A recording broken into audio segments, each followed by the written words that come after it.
something remarkable has come to light. An ancient letter written by a Roman named Aurelius Linus. In it, he gives an unusually detailed description of Jesus Christ. Aurelius wasn't just a distant observer. He saw Jesus with his own eyes. He knew him personally, and he sent several letters to Caesar in Rome, describing everything he witnessed. Today we're going to walk through his account, line by line, image by image. And by the end of this video, you may find your view of Jesus has shifted in ways you never expected. In many parts of the world, Jesus is portrayed as a man with fair skin, long hair, and blue eyes. But is that truly what he looked like? Or have we been seeing a version shaped by time, culture, and tradition? This is a question many believers quietly wonder about. And now, we may be closer than ever to an answer. If you believe in God and feel drawn to explore the truth, take a moment to subscribe to this channel. Because what we think we know about Jesus' appearance often comes more from film and artwork than from historical records. But today we'll turn to something older, something firsthand, backed by both scripture and recent scientific insights. Thanks to the letter from Aurelius Linus, we now have a clearer idea of what Jesus may have actually looked like. This discovery quickly captured global attention. Why? Because Aurelius wasn't speculating. He was an eyewitness. He saw Jesus often and described him in detail in his reports to Caesar. That's why his letter matters. It gives us a rare, first-hand account of Christ's appearance. For centuries, especially in the West, the most common image of Jesus has been that of a fair-skinned man with long, wavy hair, a beard, and blue eyes. But is that accurate? The Bible never gives us a physical description of Jesus, and historical evidence suggests his real appearance was likely very different. Early church figures like Justin Martyr and Origen pointed to Isaiah 53, which says, "He had no beauty or majesty to attract us to him, nothing in his appearance that we should desire him." Origen also emphasized this, saying Jesus likely had an ordinary, even unremarkable appearance, far from the idealized images we often see today. Yet in Psalm 45, Jesus is described as the most beautiful of men. Could it be that people perceive Jesus differently depending on their personal relationship with him? Saint Augustine thought so. He wrote that while people imagine Jesus in many different ways, there was only one real appearance. Still, each heart may see him differently.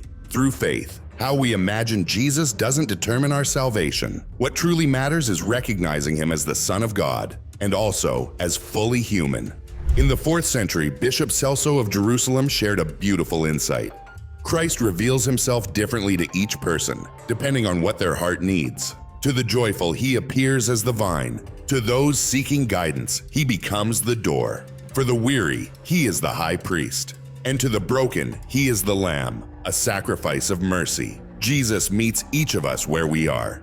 Like a loving doctor or a wise teacher, he adjusts to our weakness, but never loses the dignity of who he is, the eternal Son of God. In early Christian art, Jesus was often shown as youthful and idealized, but after Emperor Constantine legalized Christianity in the 4th century, those images began to shift. The bearded figure of Christ that we know today became more common. Some believe this change was influenced by the unveiling of sacred relics, especially one called the Mandylion. Many scholars link this relic to what we now call the Shroud of Turin, and also to the Veil of Veronica, both said to bear miraculous images of Jesus, not made by human hands. Still, the only known written description of Jesus' appearance comes from a copy of a letter. It was said to be sent by a Roman consul named Linus to Emperor Tiberius. The letter was found in a monastery, alongside other ancient scrolls.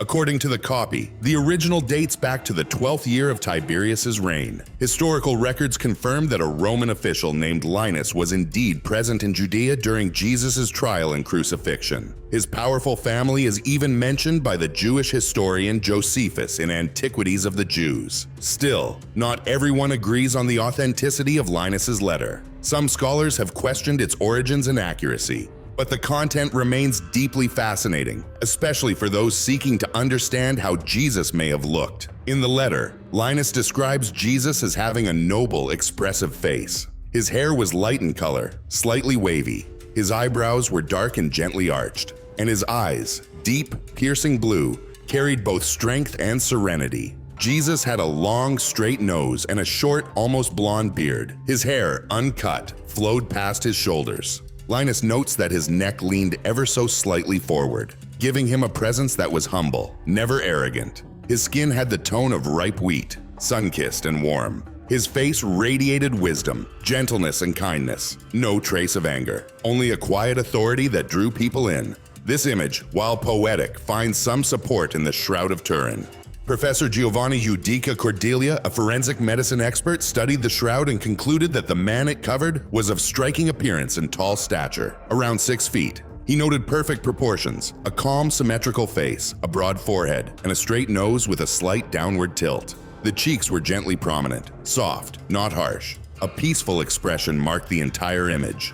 Anthropometric studies even suggested this man had above-average physical and mental traits. Cranial estimates pointed to a larger-than-average brain mass, possibly indicating someone of exceptional intellect. Decades later, in 1940, artist Warner Sallman painted what would become one of the most reproduced portraits of Jesus in the modern world, the head of Christ. This image spread everywhere, on prints, plaques, bookmarks, greeting cards, even clocks and coffee mugs. Stephen Prothero, author of American Jesus, once commented, "The wide popularity of Warner Sallman's Head of Christ transformed the image of Jesus from a figure of religious familiarity into a powerful national icon in the United States. Across races, denominations, and even religions, this portrait became instantly recognizable."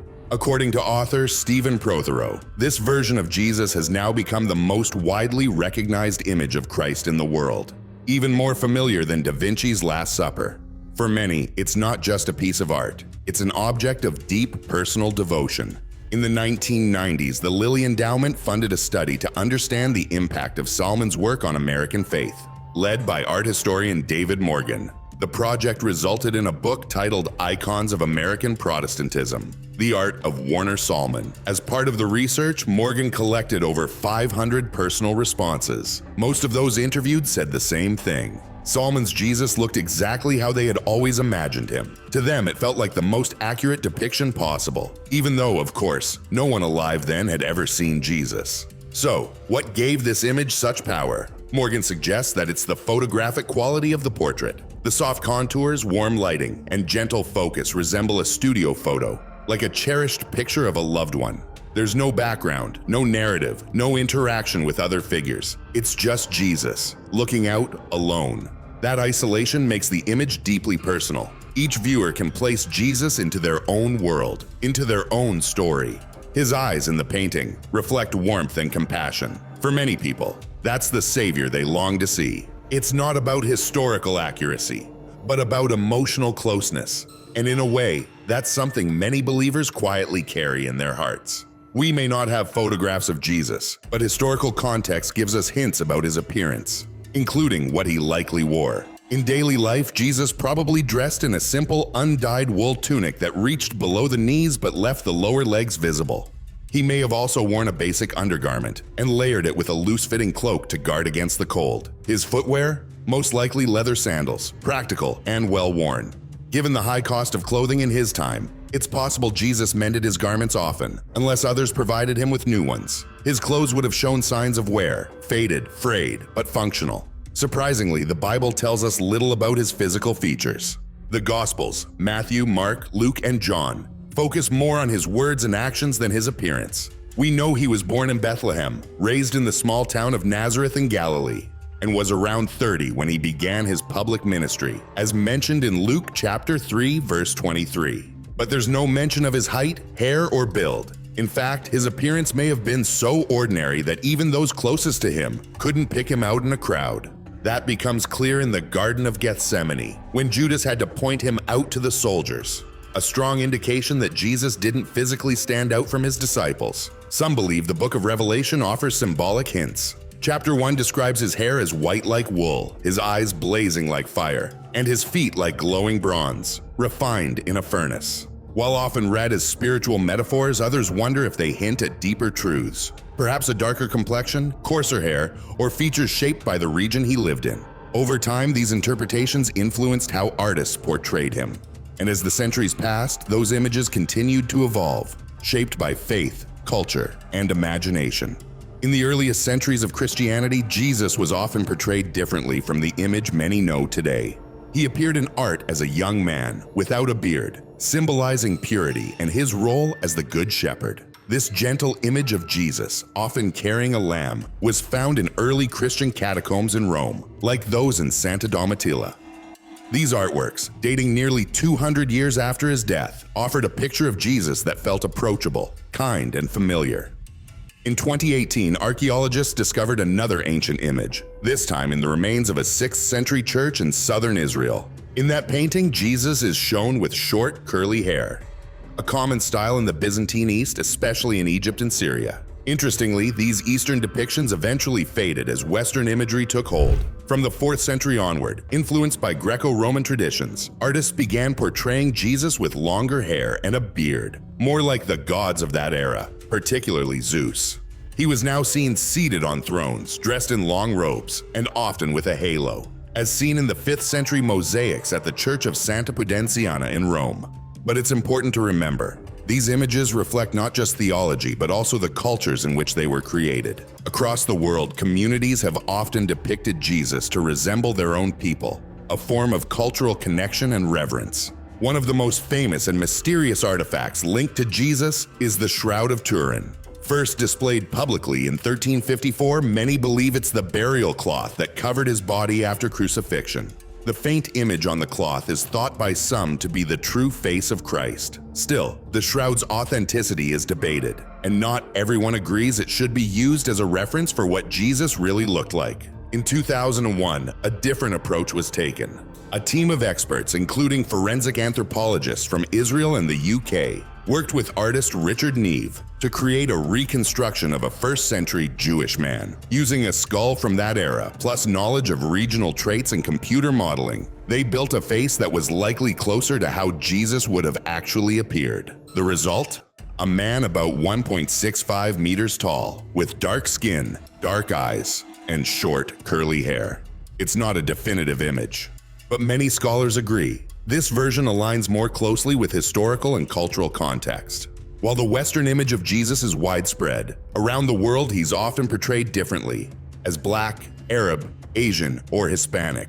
Which leads us to an important question. So, what did Jesus actually look like? In recent years, forensic anthropology, a field of science often used in criminal investigations, has been applied to this ancient question. Using similar techniques to those used by modern police, British scientists, working alongside Israeli archaeologists, attempted to reconstruct what they believe is the most historically accurate face of Jesus. Forensic anthropology, a branch of physical anthropology, blends cultural and archaeological data with biological and anatomical knowledge to study human populations across time. Experts in this field need to understand human genetics, growth, development, and bone structure.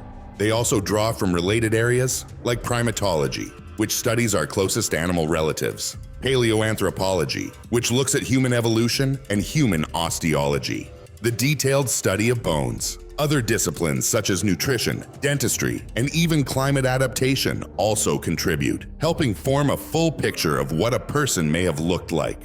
While these methods are usually used to solve modern crimes, British artist and medical expert Richard Neve saw a different potential. He believed they could help bring Jesus' face to life. And Neve was no stranger to historical reconstructions. He had previously recreated the faces of figures like Philip II of Macedon and King Midas of Phrygia. After more than 2 decades of experience, he was perhaps one of the most qualified individuals to take on this extraordinary task. His team began with a clue from the Gospel of Matthew. In the account of Jesus' arrest in Gethsemane, there's an implication that Jesus had common physical traits for a man of Galilean Jewish descent in the 1st century. Nothing that made him visibly stand out. So Neve and his team focused their research on real skulls from that region and era, skulls that had already been unearthed by Israeli archaeologists in the areas near Jerusalem, where Jesus lived and ministered.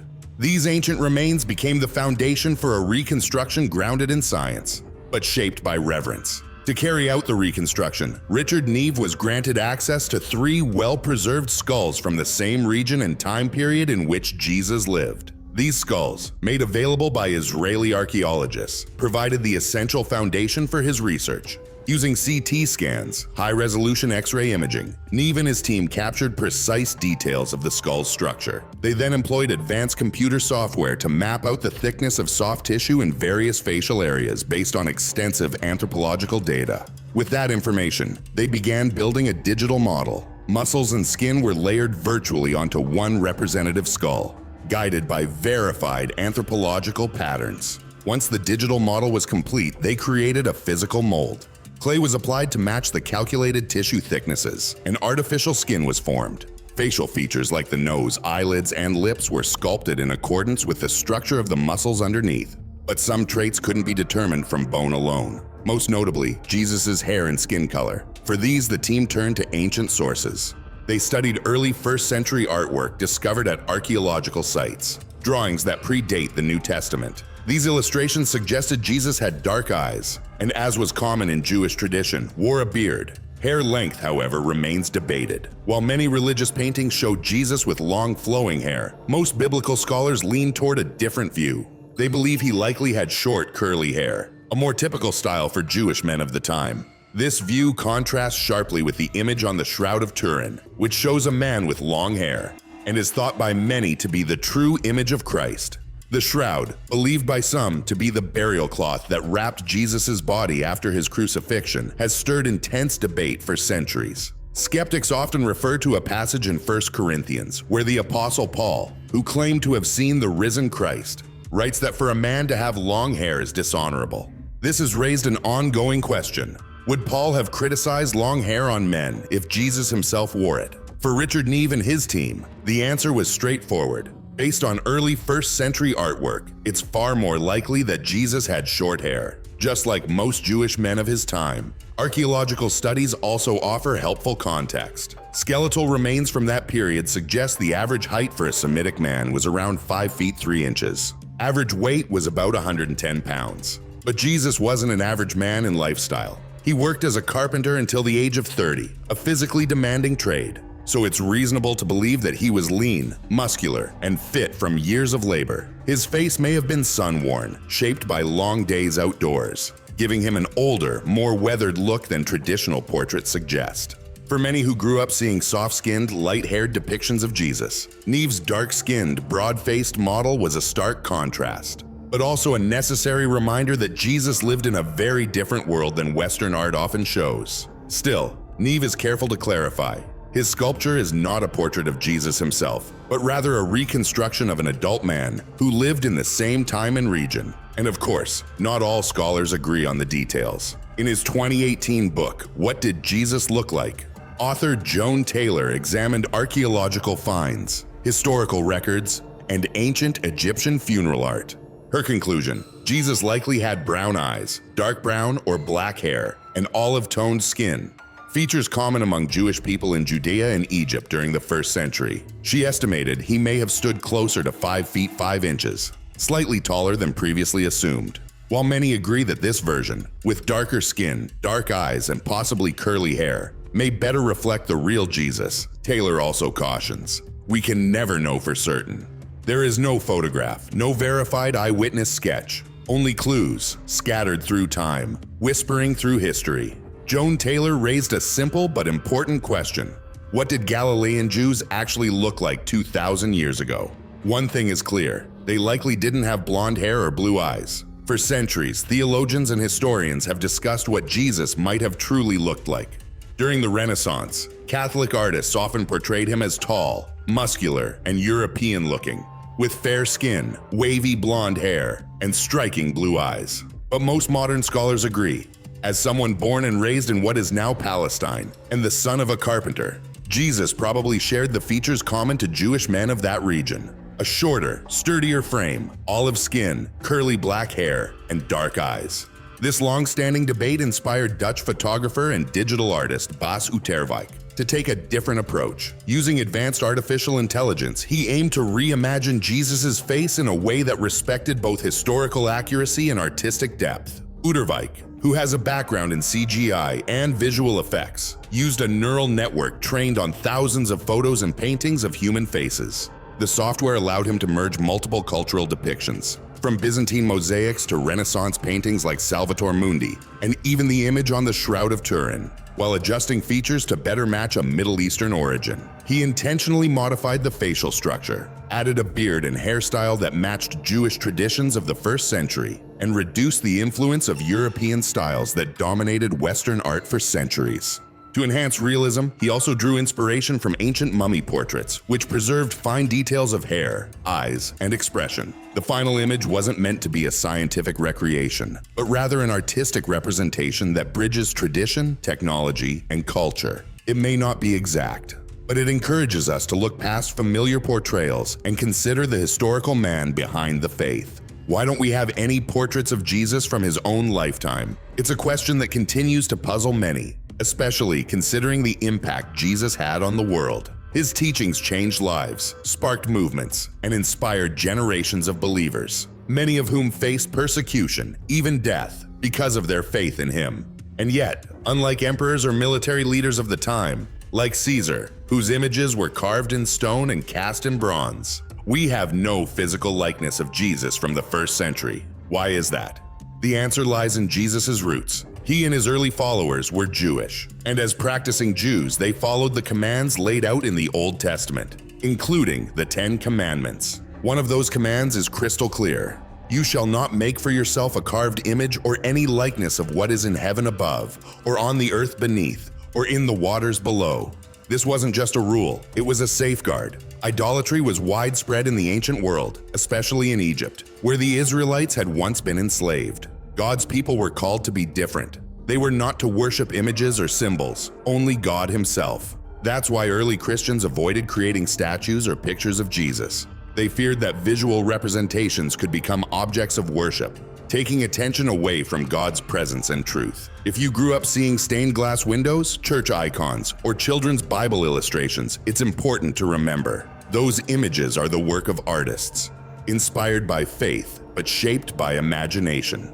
The earliest known image of Jesus dates back around 235 years after his resurrection. It was found in Syria, in one of the world's oldest Christian churches, Dura Europos. There, Jesus is shown healing a paralyzed man. Another ancient image found in Roman catacombs depicts Jesus as a young beardless shepherd, a tender symbol of care and guidance. It wasn't until about 400 years after his birth that artists began portraying him with a beard, a look that gradually became standard. In those early days, Christian art wasn't meant to dazzle. It was meant to teach. Most believers couldn't read, so paintings and carvings became visual tools to help them remember the life and message of Christ. Art was deeply rooted in Roman culture, and naturally early Christians inherited that tradition. Roman, Greek, and Syrian artistic influences shaped how the early church began to portray the story of Christ. That's why throughout history, images of Jesus reflect not only faith, but also the time and place in which they were created. Look at Rembrandt's 17th century paintings of Christ. They look completely different from the glowing medieval illustrations in 10th century manuscripts. Why? Because every artist sees through the lens of their culture. Even details like hair, clothing, and posture often say more about the time of the artist than about the time of Jesus. And maybe that's the point. The lack of any image or sculpture of Jesus from his lifetime reminds us of something deeper. God isn't focused on how we look. He looks at the heart. When the prophet Samuel was called to anoint a new king, God told him not to be swayed by appearance or stature. People look at the outward appearance, but the Lord looks at the heart. Jesus himself echoed this idea. Do not judge by appearances, but judge with right judgment.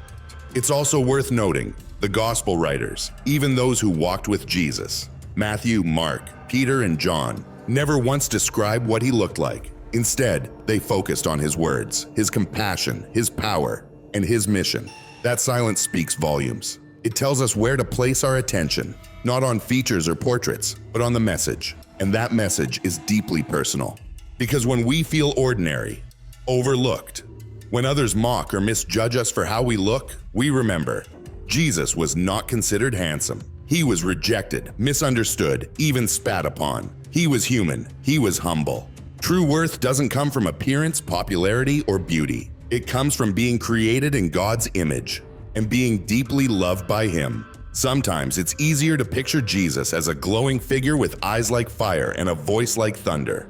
But the beauty of the gospel is that he also came as a humble man, a Galilean, unremarkable in form, yet radiant in truth and love. And perhaps that's the Jesus we most need to see, not with our eyes, but with our hearts. We don't need to know exactly what Jesus looked like to feel the Spirit testify that he is real. His physical features are not what bring us peace. His presence does. The power of his atonement doesn't depend on having a perfect mental image.